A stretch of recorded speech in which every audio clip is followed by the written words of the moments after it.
Hello hi नमस्कार श्रोते हो, मी आरजे कोमल तुमच्या सगळ्यांचं पुन्हा एकदा सहर्ष स्वागत करते. तुम्ही ऐकताय आचार्य 90 FM युअर ओन रेडिओ. आणि नवदुर्गा विशेष अर्थात शक्ती रूपेण नवदुर्गा या विशेष कार्यक्रमामध्ये तुमच्या सगळ्यांचं पुन्हा एकदा स्वागत आहे. खरं तर नवरात्र उत्सव सुरू झालेला आहे. सगळीकडे अतिशय आनंदाचं वातावरण आहे. म्हणजे आपण बघतो ना की आपली भारतीय संस्कृतीची विविध सण उत्सव आपण सगळेजण एकत्र येऊन अगदी आनंदात उत्साहात सगळे सण उत्सव साजरे करत असतो. नुकतेच गणपती बाप्पांचं इथे आगमन झालं होतं आणि आपण गणेशोत्सव छान सगळ्यांनी खूप अगदी सगळ्यांच्या घरामध्ये म्हणा किंवा मंडळांमध्ये म्हणा हे अतिशय छान प्रसन्न वातावरण होतं. आणि त्यामध्ये गणेशोत्सव संपतोय तोपर्यंत नवरात्र अर्थात ही चाहूल लागते आणि आपण सगळेजण पुन्हा एकदा आपल्या ह्या सण आणि उत्सवांमध्ये छान तल्लीन होऊन जातो. आणि याच निमित्ताने आम्ही आचार्य 90 FM वरती एक विशेष पॉडकास्ट करत आहोत, शक्ती रूपेण नवदुर्गा. अर्थात या नवदुर्गा म्हणजे आज स्त्री जर आपण बघायला गेलो तर कोणत्याच क्षेत्रामध्ये मागे नाही. आणि याच स्त्रियांची रूप अर्थात जशी देवीची 9 रूपं आहेत ती देवीची 9 रूपं आम्ही तुम्हाला आमच्या या स्त्रियांच्या माध्यमातून महिलांच्या माध्यमातून आम्ही तुमच्यापर्यंत पोहोचवत आहोत. आणि याच आपल्या या आगळ्या वेगळ्या पॉडकास्टची सुरुवात आपण शुभांगी मॅम यांच्या या सुंदरशा आवाजाने करणार आहोत. खरं तर आजपासून आपलं हे वेगळं पॉडकास्ट जे आहे 9 दिवसांचं जे पॉडकास्ट असणार आहे त्याची सुरुवात होतीये. पण ह्याची सुरुवात आपण शुभांगी मॅम यांच्या गोड आवाजाने करणार आहोत. असं म्हणतात की कोणत्याही शुभ कार्याची सुरुवात ही आपण गणरायाला वंदन करून करत असतो. तर त्या गणराया चरणी मी सुद्धा प्रार्थना करते. आणि शुभांगी मॅम आज आपल्या समोर सुंदरसं गाणं सादर करणार आहेत. तर मी मॅम बद्दल सांगेन की संगीत शिक्षिका म्हणून त्या गेली अनेक वर्ष कार्यरत आहेत.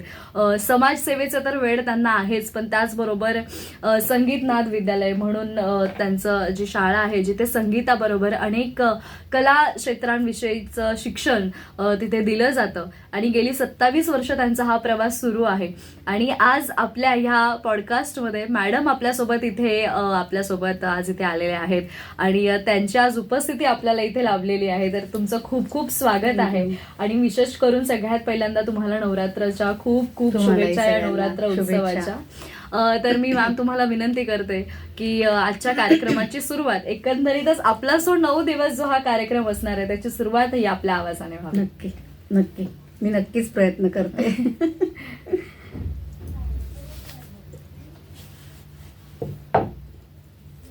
नमस्कार.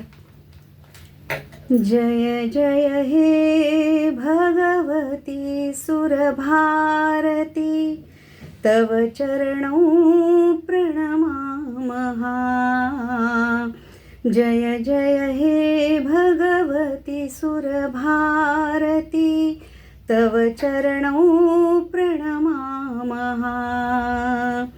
ज्ञाद ब्रह्ममयी जय वागेश्वरी नाद ब्रह्ममयी जय वागेश्वरी शरणं ते गच्छामः. तव चरणौ प्रणमामः.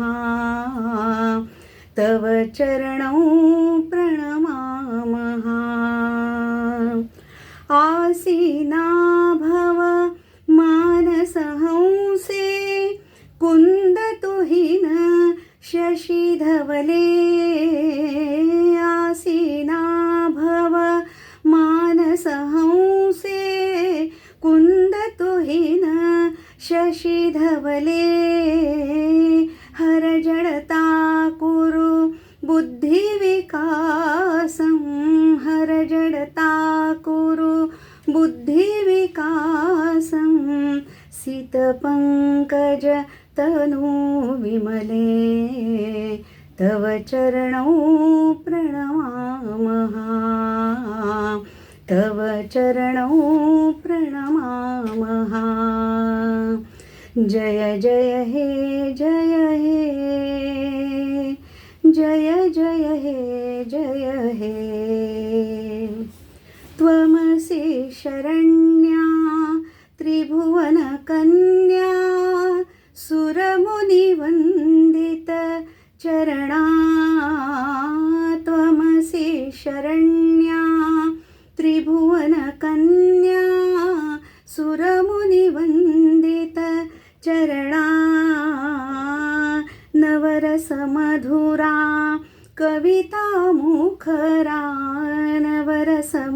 मधुरा कविता मुखरा स्मितरुचि रुचिराभरणा तव चरणौ प्रणमामः तव चरणौ प्रणमामः त्वमसि शरण्या ललितकलामयी ज्ञानविभामयी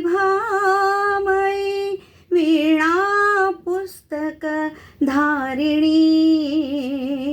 ललितकलामयी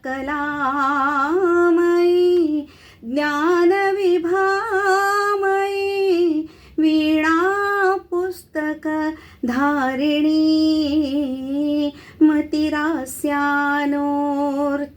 पदकमले मतिरास्यानोर्तव पदकमले ऐकुण्ठा विषहारिणी तव चरणौ प्रणमामः तव चरणौ प्रणमामः जय जय हे भगवती सुरभारती तव चरणौ प्रणमामः नाद ब्रह्ममयी जय वागेश्वरी नाद ब्रह्ममयी जय वागेश्वरी शरणं ते गच्छामः तव चरणौ प्रणमामः जय जय हे जय हे जय जय हे जय हे क्या बात आहे. खरंच अतिशय मंत्रमुग्ध असं वातावरण इथे तयार झालेलं आहे आणि अतिशय सुंदर आवाजामध्ये तुम्ही ह्या कार्यक्रमाची खरंच सुरुवात केली. म्हणजे काहीच नाही, फक्त एक मन एकाग्र करून फक्त हे ऐकावंसं असं वाटत होतं आणि खूप छान वाटलं. तुम्हाला विचारू इच्छिते, तुम्ही साधारणपणे संगीत कधीपासून शिकलात किंवा काय? इतका सुंदर गोड आवाज आहे तुमचा. मी 85 साली सुरू केलं आणि एक 7 वर्ष मी दीपक नारायणगावकरांकडे चेंबूरला शिकले. मग त्यानंतर मी वाशीला गंधर्व विद्यालयात काही वर्ष गेले. गोविंद पोवळ्यांकडे मी 3 वर्ष सुगम संगीताचा कोर्स केला आणि मग 98 साली असं वाटलं की चेंबूर गोवंडीमध्ये जर कला शिकायची असेल तर दादर शिवाय पर्याय नाही. बरोबर. म्हणून मग मी 98 ला सुरू केलं, अगदी छोट्याशा जागेमध्ये माझ्या घरामध्येच. पण मग नंतर त्याला स्वरूप चांगलं यायला लागलं आणि समोरून काही शिक्षक विचारायला लागले की तुझ्या क्लासमध्ये आम्ही येऊ का शिकवायला. अरे वा.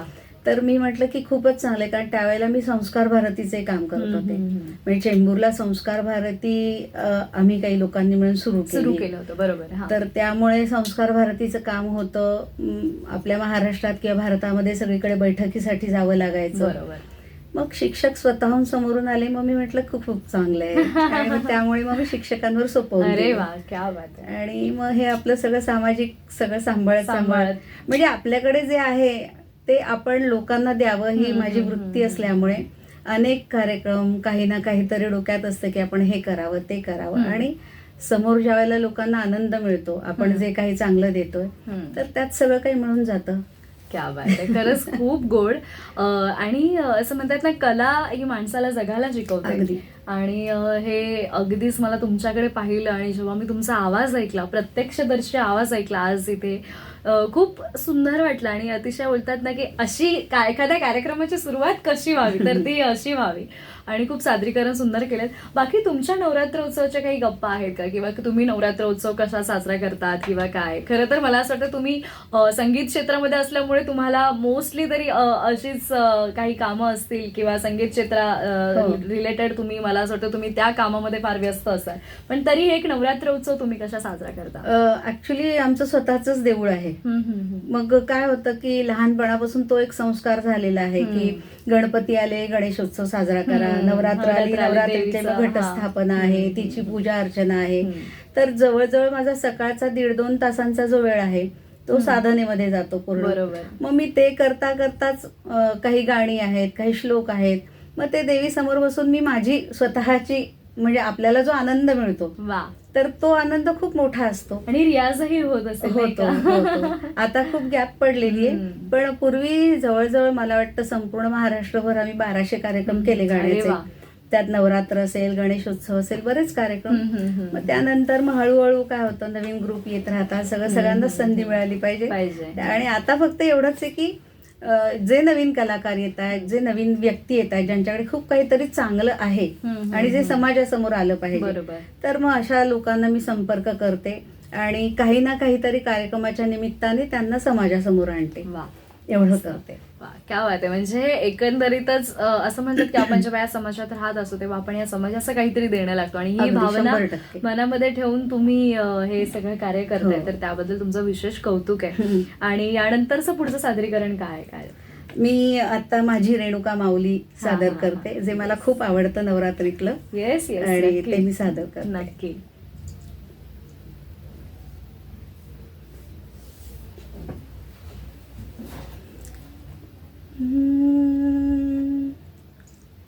माझी रेणुका माऊली, कल्पवृक्षाची सावली.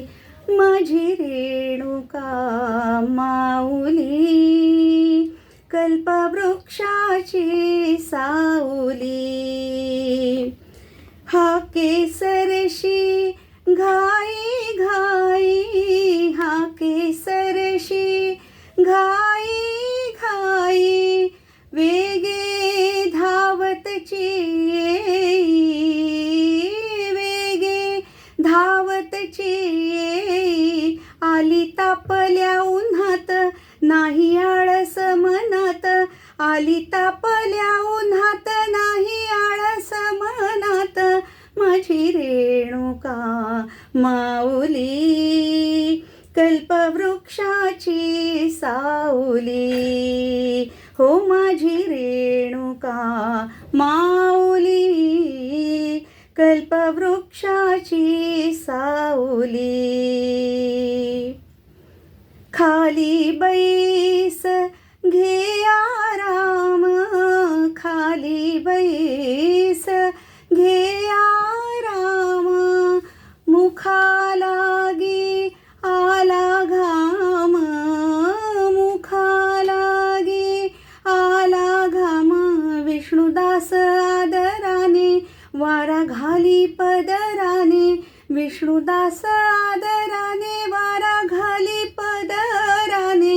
माझी रेणुका माऊली, कल्पवृक्षाची सावली. माझी रेणुका माऊली, माझी रेणुका माऊली. हो माझी रेणुका माऊली, कल्पवृक्षाची सावली, कल्पवृक्षाची सावली, कल्पवृक्षाची सावली. वा, खरंच खूप सुंदर. म्हणजे खऱ्या अर्थाने या कार्यक्रमाची अतिशय चांगली आणि आगळी वेगळी सुरुवात झालेली आहे तुमच्या आवाजाने. खरंच खूप धन्यवाद मॅम. तुम्ही अतिशय बिझी स्केड्यूलमधून पण इथे आलात आणि छान आमच्या ह्या कार्यक्रमाची सुरुवात तुमच्या ह्या सुंदरशा आवाजाने झाली. आणि नक्कीच मला आवडेल तुमच्यासोबत एक आगळी वेगळी मुलाखत सुद्धा करायला, तर आपण ती सुद्धा लवकरच करू. पण आजच्या आपला हा विशेष जो पॉडकास्ट आहे, आपण नवरात्र उत्सव स्पेशल आपल्या प्रेक्षकांसाठी, आपल्या श्रोत्यांसाठी काही आगळं वेगळं करण्याचा प्रयत्न करतोय आणि त्यामध्ये तुम्ही सुद्धा आमचा एक भाग झालात आणि आमचा एक आम्हाला इथे सुंदर असं सादरीकरण करून दाखवलं. त्यामुळे मी तुमची खरंच खूप आभारी आहे. मलाही खूप आवडलं, कारण पहिल्यांदाच अशी मुलाखत वगैरे आणि हे करते ब्रॉडकास्टला, त्यामुळे मलाही खूप आनंद. आणि आचार्य कॉलेज 90 FM हे जे काही खूप छान त्यांनी सुरू केलं ह्या 2 वर्षांमध्ये, खूपच सुंदर आहे, कौतुकास्पद आहे आणि जास्तीत जास्त लोकांनी याचा लाभ घेतला पाहिजे. येस, नक्कीच. बरं, जाता जाता तुम्ही काही प्रेक्षकांना आणि श्रोत्यांना शुभेच्छा देऊ इच्छिता का? हो, मी एवढं सांगेन की पारंपरिक उत्सवांमध्ये आपला हा जो नवरात्र सण आहे, म्हणजे सगळेच सण आपले आहेत, त्यामध्ये नवरात्र आहे. तर मी असं म्हणेन की आपण दांडियांना जातो, सगळीकडे गरबा खेळायला जातो, तर तिथे आपले जे संस्कार आहेत ते जपा. म्हणजे मुलं आणि मुली फक्त भेटायला जायचं म्हणून नवरात्रामध्ये दांडियांमध्ये जातात, तर ते न जाता आपला तो सण आहे आणि आपल्याला ते देवीचा जागर करायचा आहे, तो एक संस्कार मनामध्ये घेऊन पुढे जा आणि मग बघा खूप बदल घडेल याच्यामध्ये आणि खूप छान होईल असं, आणि एन्जॉय करा सगळेजण. नक्कीच नक्कीच. कारण मला असं वाटतंय अतिशय मोलाचा संदेश तुम्ही इथे दिलेला आहे. कारण फक्त मजा मस्ती म्हणून सगळे सण उत्सव साजरे करण्यापेक्षा ते तर आपण करतोच, ते करायलाच हवं, त्यात नो डाऊट. पण हे सगळं करत असताना कुठे आपल्या संस्कृतीला गालबोट लागणार नाही किंवा आपल्यामुळे काहीतरी वाईट तिथे घडेल अशा गोष्टी करू नये. आणि त्याचबरोबर जो आपण कार्यक्रम करतोय की फक्त हा नवरात्र म्हणजे बऱ्याच जणांना माहीतही नसतं की खरंच हा कसा जागर असतो, कोणत्या वेगवेगळ्या देवीचं महत्व असतं, त्यांचं जे काही महती आहे ती बऱ्याच लोकांना माहीत नसते. आणि आपण हाच आपला एक उद्देश आहे की या निमित्तानं आपण जास्तीत जास्त लोकांपर्यंत त्याच्या ज्ञानात भर घालू, आणि हा म्हणून आपण एक आगळा वेगळा पॉडकास्ट घेऊन आलेलो आहोत. तर श्रोते हो, नक्कीच तुम्हाला ही संकल्पना कशी वाटली याबद्दल तुमच्या प्रतिक्रिया आम्हाला कळवा. आणि आज घटस्थापनेचा दिवस आहे आणि घटस्थापनेच्या दिवशी तुम्ही अर्थात घरातल्या ज्या माता भगिनी आहेत त्या सगळ्या जणी अतिशय, मला माहिती आहे की गडबडीत सगळ्या घरामध्ये अतिशय छान वातावरण असतं. तर नवरात्र उत्सवाला सुरुवात झालेली आहे, तुम्ही सुद्धा ह्या कार्यक्रमाचा आनंद घ्या. पण जसं मॅडमनी सांगितलं तसं आपल्या संस्कृतीचा आणि आपल्या मर्यादा राखून सगळ्यांनी हा कार्यक्रम आणि हा नवरात्र उत्सव साजरा करा. आणि आचार्य 90 FM वरती हा आगळा वेगळा पॉडकास्ट जो आहे तो सुद्धा ऐकायला विसरू नका. आणि पुन्हा एकदा तुमचे खूप खूप आभार मॅडम. थँक्यू. आणि या सेगमेंटमध्ये आरजे कोमल आता इथेच एक छोटासा गाण्याचा ब्रेक घेते. आपले जे विशेष पॉडकास्ट आहेत ते असे सुरू राहणार आहेत, तर त्यासाठी स्टेट येऊन आरजे कोमल असेल, आरजे तेजस्विनी असेल यांच्यासोबत या नवरात्र 9 दिवसांमध्ये वेगळ्या मुलाखती सुद्धा ऐकायला विसरू नका, ज्यामध्ये आपण विविध क्षेत्रातील दिग्गज महिलांच्या मुलाखती ते घेतलेल्या आहेत. तर त्यासाठी सुद्धा स्टेट येऊन ऐकत रहा आचार्य 90 FM your on radio. Thank you.